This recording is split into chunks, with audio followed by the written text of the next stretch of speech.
I'm Greg, and you're listening to Totally Preventable. Totally preventable. Totally preventable. Totally preventable. Totally preventable. So, Polly, how you doing? Good, thanks, Greg. How are you? I'm all right. Ready for another great podcast. We've had some good ones lately. We have. I think all of them have been good. Yeah, I'll tell you the bad ones when we're not recording. You can write to Polly at no, but on a serious note, with the numbers of impaired driving for Rhode Island, the data, I think today this podcast is dropping right on time. We're having the program director Wesley Pennington from MAD coming on today, and hopefully we're going to give us some insight about the work that they're doing. All right, good. Who do you think our biggest offenders are? I don't know. I would think now, I don't know if it's because we're in our age demographic for most of the social hosts and marijuana and everything else. So I would say 16 to 19. That's what I'm going to guess. Yeah. What about you? What would you guess the biggest offenders are? Yeah, probably young people. Yeah. I don't know. I feel like young people are catching on though, and they have more tech stuff available to them and stuff. But yeah, something we'll have to figure out. Yeah, a lot of bad decisions being made, but it's part of being a young person. That's how you learn. That is, you're very right. Yeah. Just hope that I remember MAD, but I remember MAD from way back. Mm-hmm. So I'm curious to see if it's the same or if it's different than how I remember. Right, and I don't think Wesley's a mother. No. So that's another good point. Right? Hey, who knows? All right. So we soon will see. Without further ado. Joining us today on our Totally Preventable podcast, we have Wesley Pennington, the program director for the state of Rhode Island and the Mothers Against Drunk Driving. Wesley, how are you today? I'm doing really well. I appreciate you guys having me on the show, and I'm excited about this. All right. Well, we're excited to have you for sure. So to start off, as we normally do, tell us a little bit about yourself. Okay, sure. I retired in December from the Rhode Island State Police while I was a sergeant, and I worked for the state police for 28 and a half years. Prior to that, I was a police officer in the town of West Warwick for 2 years. So I had a total of 31 years in law enforcement prior to becoming the program director here at Mothers Against Drunk Driving. I'm kind of a man that wears many hats. I'm an ordained pastor. I've written 2 books. I have a men's ministry that I run as well. So I'm kind of busy with a lot of things. I'm a husband, I'm a father, so I'm kind of a really busy guy, and I like being busy. That's good. That's good. For those people who don't know what MAD is, could you give us a rundown of what MAD is all about? Absolutely. So MAD is the what do they call it? It stands for Mothers Against Drunk Driving. Mm-hmm. And it was established in the 1980s, where a mother who had a child killed by a fatal car crash started this organization. And since then, it has grown to be a nationwide organization. We have Mothers Against Drunk Driving affiliates in most states within the country. And it's really about getting the messaging out there about, not advising people not to drink and drive, to really be aware of what they're doing and who they're getting in cars with, and also to support the victims when we do have these fatal car crashes. And to let you guys know, these fatal car crashes are 100% preventable. Mm-hmm. How was the transition from state police to Mothers Against Drunk Driving?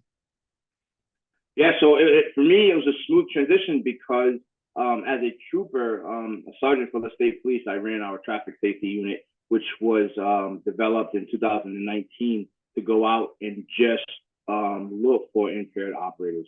So I was already in a situation where I was dealing with alcohol, I was dealing with impaired drivers, I was dealing with laws, and dealing with getting messaging out there in reference to encouraging people not to drink and drive, not to get behind the wheel impaired under any substance, any controlling substance. So for me, it was a natural transition. I already knew pretty much everyone that was within this area that we work with and that we collaborate with. So it was a really easy transition for me. So, one of the things you mentioned is getting the word out about not drinking and driving or driving under any substance. So, how do you get that word out? How do you, I feel like young people today sort of know that message, a lot better than young people when I was young, but, I don't know if that's true or not, you know. Well, yeah, I mean, so in the country, the problem demographic in the country is that 21 to 24-year-olds. But for some strange reason, here in Rhode Island, our demographic, problem demographic is 30 to 50-year-old white males. So what you're saying is actually true. It appears that here, at least in Rhode Island, our younger people are at least not afraid to call Uber or Lyft or taxi or get some type of rideshare.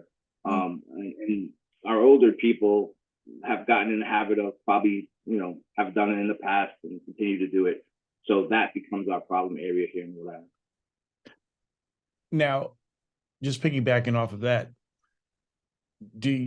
when it comes to your organization and organizations like-minded with you, should the focus ever leave the youth, or how do you put focus on your problem area but not let up on the youth, because obviously something must be working? Yeah, that's a great question. So what we do is we're still messaging for the youth, but we're also now strategically targeting that demographic. So we're looking at areas where we can maybe go in and speak to businesses, to companies, to military, to police agencies, all over the place, wherever that demographic, we find that demographic, to get that messaging out, while at the same time still talking to our 21 to 20 to 30-year-olds in reference to still being like-minded, in reference to, not getting behind the wheel impaired. And the messaging has gotten a lot better over the years. So I think that's why we probably see this split in Rhode Island, because our messaging has gotten out. But, an interesting data point for you is that most people drive impaired 80 times before they encounter police. So that number being true, then that would make sense that our demographic is an older group, because they've been out there, they've probably done it a few times and it hasn't hurt them or affected them in any way, and they continue to do it. And unfortunately, one of two things eventually happens: either they crash and hurt themselves or someone else, or they run into law enforcement and they get arrested and charged for it. That is such an eye-opening stat. 80 times before they encounter law enforcement. I wonder if I don't know. I always think people. So if you, let me interrupt, but so if you think about it for a second, on a given Friday night or Saturday night, say between the hours of midnight to 3 a.m, if we lined up a police officer at every exit along the highway at 95 south through the Connecticut border, we would not have enough to stop every car. What? I know that sounds crazy, right? Yeah. We would not have enough law enforcement to stop every impaired driver. That sounds crazy, but it's true. It does.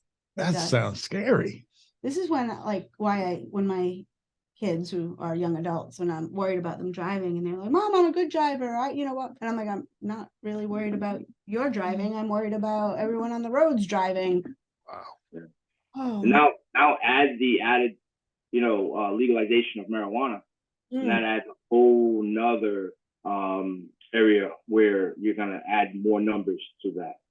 Right. What do you say to people who say, I just read some comments about this, "Oh, smoking pot and driving is no big deal. It just makes you more cautious. You drive a little slower. You're more tuned into what's going on. You're actually safer." That's what I've heard. Yeah. So one of the areas that I was involved with state police before I retired is I was what's called a DRE. I was actually a DRE instructor, which is a drug recognition expert. So these are special trained officers that go out to detect someone who's impaired under anything other than alcohol. So that rumor Yeah. is totally false. Totally false. I'm here to tell you right now that it's the total opposite of what's going on. See, when we're smoking marijuana on the outside, we look calm, we look relaxed, we look in control. But the reality of it is that on the inside, our body's racing, our pulse is high, everything is going fast on the inside, while on the outside we look calm and relaxed. And the problem is when you have to do multiple things at one time, which is what you have to do when you're driving a vehicle, that becomes a problem for someone that's high on marijuana. Mm. Now, you mentioned that you are the program director for the state of Rhode Island. Can you tell us about some of the programs that you are offering? Yeah, sure. We have a victim advocate whose primary job is to support the victims of fatal car crashes. I mean, that's a huge area. I mean, getting the news that you lost a loved one in the middle of the night is the worst thing ever. So we have a victim advocate who helps victims work through the process and work through the criminal system too. We also we have law enforcement liaisons where we actually work with law enforcement and help them in whatever area we can to get the messaging out there, or to talk with defendants or whatever that may entail. We also have like walks and stuff that we do in order to just bring more messaging and more enlightenment to people and everything that they're in every season that we go through throughout the year. You know, because as we look at the course of a year, we have certain points of the year where impaired driving is more prevalent than others. So we try to target those times of year in order to just kind of get the message out there and get people thinking in those times not to drive impaired and not to get behind the wheel of the car. So there are actually times where these numbers spike, the impaired driving spike throughout the year? Absolutely. I mean, it's so like summertime is the whole summer is a big time, but 4th of July, you have in the summer, you have Memorial Day weekend, you have Labor Day weekend, and then you get into the holidays, Thanksgiving and Christmas and New Year's, St. Patrick's Day, Super Bowl Sunday. So there's a lot of different times of the year where traditionally people have more to drink, or even those people that don't drink as much drink a little bit more, and then are subject to get behind the wheel. Mm. Mm. So how does messaging, how do your efforts change leading up to those times? Like with St. Patrick's Day around the corner, I know that over here in Newport, our St. Patrick's Day parade is huge. How is messaging? How do you introduce more messaging so it's not bombarding, but it's right there in everyone's face? Yeah, if you're kind of like paying attention, you'll notice that on these certain times of the year, you'll see press conferences being made. So we'll do a press conference where we're actually getting leaders within the state to come together and just to put a message, a combined message out, asking people to be more aware and to be careful and vigilant at this time of year. Also, we let them know that, hey, there's going to be more patrols out there looking for you. There's going to be, more media coverage on the whole aspect of it. Just the whole thing gets ramped up much more during those times of year. And we try to get that message out there so that people know that, hey, you know what? If I gamble and get behind the wheel, there's a good chance that I could get arrested, that something could happen. So I'd rather not do that. And that's what we hope happens. Mm. Are you the people who help DOT put the signs up above the highway? Do you help them with No, that? they that's their thing. They do that. And they're pretty clever sometimes. I'm like, right on, that's awesome. Do you work with underage kids at all? I know you've talked about like 21 to 24 and 30 to 50, but Against drunk driving, we have programs. We have a program called the SMART program, where we target underage drinking. We have Parents and Me program, where we target younger people, underage people, and we try to talk to them about it before they get to a point where they can, get involved with alcohol or drugs. And also the parent portion of it, in how to work with them as well. Right, because just because you're not. We actually have a youth person that we work with called Youth Driven, and Rebecca White, who heads that, and really targets highway safety efforts in the high schools and the youth. Becky's a friend of the podcast. Yes, we've had her. You know Becky.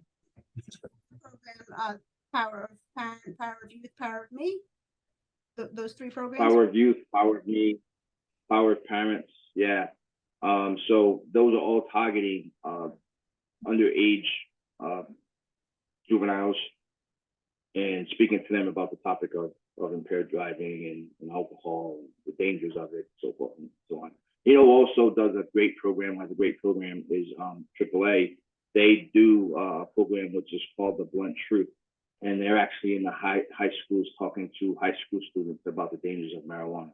So I partnered with them as well to talk to high school students about what happens in the body when you get high on marijuana, and the dangers of that, and the stuff that happens when you're driving, and how your vision goes from way out here, way out to your peripheral vision to getting really narrowed, and how that's dangerous when you're driving in a vehicle. So yeah, there's a lot of different programs that are targeting our youth nowadays, which is very powerful.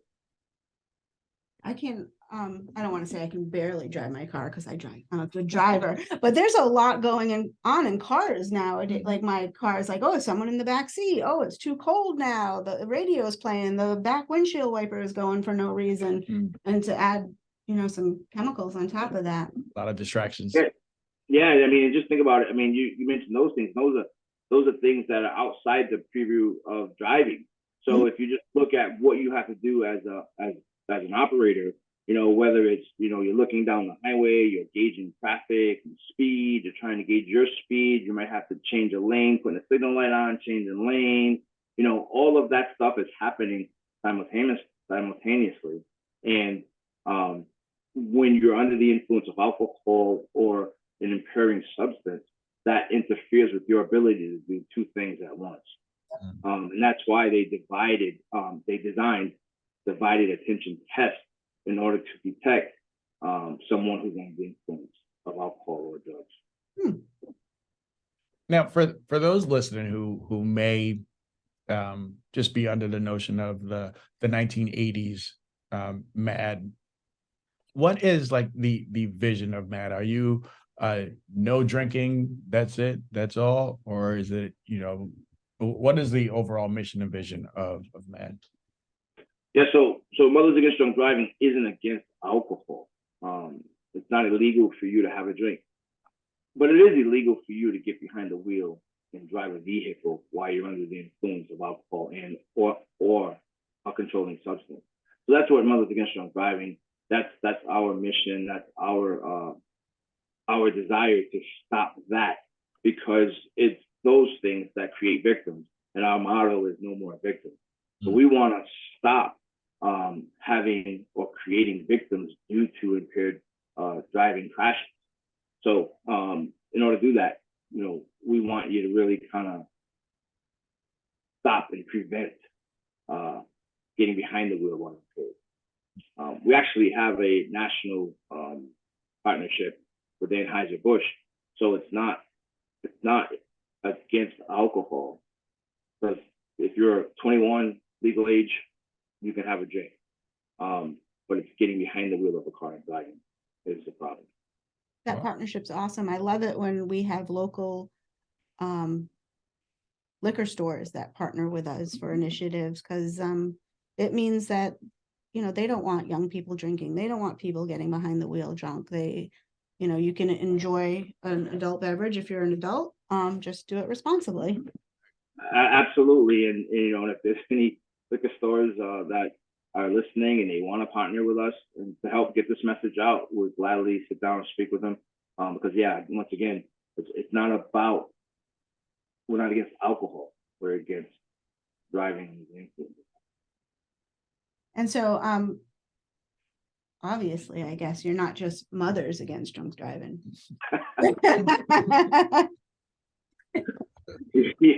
Yeah. Now the organization has expanded quite a bit.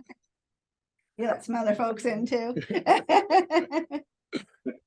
So for a listener who, or you know, we're in this area, we have a lot of college listeners, and some people who may be experimenting for the first time with alcohol. Can you explain what impaired is and what it may look like? Someone may feel like, you know, oh, I feel okay to drive, but can you explain what it would be? Yeah, so I mean, how much time do we have? Much as you need. So we base impairment based on, and unfortunately we haven't gotten this with marijuana yet, but with alcohol, we have what's called a BAC, which is blood alcohol concentrate. So what that means is that in my system, there's a certain level of alcohol versus the other fluids that are in my body. So once that gets to a certain point, and scientifically and medically, they've determined that this is a point when you're at a certain level. Now, the state of Rhode Island in the country actually has determined that that level is 0.08. Now, there's some states that have even brought that lower to 0.05. There's some states in the process of trying to get it to 0.05. And I think the future will see a 0.05 blood alcohol concentrate, which means basically one drink will probably get you over the limit. Right now, it depends. It would be hard for me to sit here and say how many drinks would get you there, because there's a lot of factors involved. You know, how much sleep you've had, how much you've eaten, your size, you know, how much water weight you carry. I mean, all of those different things come into play. But it's not a whole lot to get you to 0.08. So we have to be careful. It's that one more drink, it's that I feel fine and I really feel good. And that's the point when you probably want one more drink, is when you find yourself over the limit. And, you know, God forbid you go out and you get behind the wheel of a car and either get stopped by a police officer or a trooper, or you crash, you're going to get charged and things are going to happen. And here's the thing. Every single one of these, 100% of them, every single one. So it doesn't have to happen. And that's why, for me, when I was a trooper, you know, just kind of handling these fatal car crashes and having to respond to them and having to tell people the worst news they're ever going to hear in their life, to me, it was just like this senseless, totally preventable thing that continually happens that doesn't have to. No one has to get behind the wheel of a car and bear it. No one. They can call a taxi. They can call a ride share. They can call a friend. They can just choose not to get in the car and walk. There's a lot of other things they can do than to get behind the wheel of the car. So when I come across these, when I have to deal with them, when I you know, have to sit and speak with victims, all that, you know, kind of runs in my mind is that, man, this didn't have to happen. You know, and if people would just kind of get that and listen and say, you know what, I'm just not gonna do it, we would see this totally cut out. Wow. And here's the thing, it's not this way all over the world.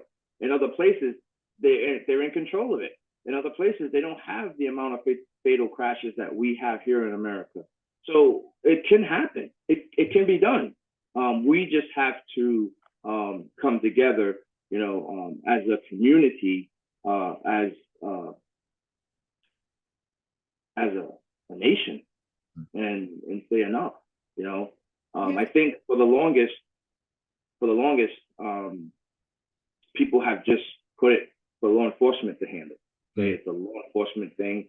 they got to handle it, get out there and arrest more impaired drivers. But as you can see by the data point, that is just not possible. So what we have to do is it's the village, it's the community that has to come in, and we have to take care of each other. We have to look after each other and police each other, and really, in order for this to happen, that's what has to happen. That's what I was going to say. We need to be less afraid to tell our loved ones that you can't drive. Right. Absolutely. Absolutely. Or every family has that guy, right? I mean, every family has that guy. Which So, one? hey, they have Uber gift cards now. They have Lyft gift cards now. Give them your number. Say, hey, I don't care what time of day it is. Give me a call if you find yourself in a situation where you're intoxicated. Call me. I'll come and get you. Because I guarantee you that you would much rather get out of your bed at 2 or 3 in the morning to go pick someone up than to get a knock at your door and someone tell you the worst news you're ever going to hear in your life. That's right. We sometimes ask our guests for a call to action, but I'm going to throw out a call to action for all our young listeners. I don't know how many we have, but to reach out to their older family members and friends and teach them how to use rideshare. Right. That might be a barrier. Maybe they've never used it before. After a few drinks isn't the time to really learn when to use a new app as a middle-aged person. So reach out when everyone's sober and sitting around and show them how easy it is. True. Absolutely. Get it on their phone and set it up. Yeah, and one of the things that we teach in driver's ed is we say, hey, even if you're not driving, if you get in a car and the driver doesn't have their seatbelt on, tell them to put their seatbelt on, right? So the younger generation, they do have power to affect change here as well. So, you can absolutely, I love what you said, teach your older brothers, parents, grandparents how to use rideshare apps. Don't be afraid to have those conversations with them. Right. If they're going out to a club or to a party or to a celebration, don't be afraid to say, hey, mom, hey, dad, hey, uncle, grandpa, grandma, hey, let me ask you a question. If you have too much to drink, do you have a plan to get home? Yeah. What's your plan? So that, just these conversations are being had. And I think it can come from the younger, it can come from the older, but as long as they're being had, I think we'll see a change, we'll see a difference in our fatality rate. Yeah, whenever I have young people in my car, my kids' friends, my kids, I never have to say, hey, will you buckle up? That's something that just is ingrained in them. But I have adults get in and my car is beeping at them. I'm like, hey, can you buckle up? It's a little backwards. I think it goes along with the point, though. He's saying that a target demographic is 30 to 50 because they're so stuck in their ways. And I could see the possibility, or I could see the households who are afraid to have those conversations. They're afraid to say, well, yeah, Uncle Joe, he's that guy who, he always does it. He always makes it home. So yeah, there's and he's no going to be worry. ornery and he's going to be mad at us. And, Right. Yeah, but it's that fear of having that conversation. What advice would you give to families who may be afraid to speak to that friend, or not even a family, but maybe it's a friend, maybe it's a just someone in their lives, but they're afraid to have that conversation because they don't want to end that relationship? Yeah, I think my question to them would be, how much do you love them? Because if you truly love them, their life matters to you, then you have to overcome that fear and have that conversation. Right. So Wesley, do you have a call to action for people listening? Do you have something that people can do right now to help out Matt? Absolutely. My call to action would be, hey, before you go out to any bars and clubs and celebrations, make a plan. Again, it's not illegal to have a drink, but have a plan so that if you find yourself in a situation where you've had too much to drink, you can get home safely. And we don't have to tell your loved ones that you're never coming home, or you don't spend the next few years in prison because of some disaster that's happened, simply because you decided to get behind the wheel. So make a plan, have a plan. Get rideshare apps, get loved ones' numbers, have something in place because, we're human, and sometimes we make mistakes. Sometimes, we just indulge and we don't realize it. But have a plan so that you can get home safely, and take care of each other. Part of the major part of this, and the major part of the messaging is that we have to watch out for each other. Even if you're at a bar and you see someone else that you barely know that had too much drinking, they're about to leave with their keys or whatever, stop them. Tell someone in the bar, hey, or something, this guy shouldn't be driving. Try to prevent it, without obviously causing a scene or something, right? But try to prevent it. If we police each other up, I believe that we'll see these numbers go down. And by the way, Rhode Island fatality rate is much higher than the rest of the country. So we have an issue here in Rhode Island. So we need to do a better job. Wow. Do better, Rhode Island. Wow. You would think with the smaller state, Right. that wow. I mean, you're just dropping some serious numbers on us today, and very well, you could probably hear my passion for it, because I just don't think that we need to lose any more people and have any more grieving mothers and fathers and uncles and aunts and kids because of something that doesn't have to happen. Right. Now, for schools, for facilitators, for families, friends who may want to get more information about the programs and about the help that MAD provides, can you provide us with some contact information? Yeah, absolutely. So you can reach us if you're on Facebook. MAD Rhode Island. We have a Facebook page. There's a national website. It's just mad.com, and you can go there and you could just download all the information that you need to know. It's all there. All our data points are there, and everything that you want to know is there as well. If you want to donate, you can donate through our Facebook page. You can donate through the national website, or you can send a donation to MAD Rhode Island at P.O. Box 292 100 Washington Street, Westport, Rhode Island 02893. And we'd really appreciate that. That would go a long way in helping to facilitate our victims and actually getting this programming out there, because in the messaging out there, because as you know, nothing is free. And you also have an event coming up. I think I saw. Did you see that at the printer? Is it no? I saw it on their website. Yeah, thank you for bringing that up. We have a bowling event that's on March 25th at East Providence Lane. And if you're a bowler, if you just want to come out and help support, come out and have fun. You can sign up. You can register. Go to our Facebook page, and there's actually one of those QR code things. I'm older, so I don't. Those QR code things that you can actually just scan and actually just download the registration to register for it. But we'd love to see you there, and we'd really appreciate your support. Greg's got some bowlers in his family. Yeah, I got a few bowlers. Register up, Greg. Register up. Let's go. Right. Well, thank you so much for all this information, Wesley, and we hope it brings some knowledge and some empowerment to people about, learning to not drink and drive and just making a plan. And yeah. If I could throw my pastoral hat on for a second, just love each other, take care of each other, watch out for each other. That's the key. That will change everything. If you really love your loved one, then have those conversations. No matter if it might make them angry or what, have it because you love them, because you care about them. So, yeah.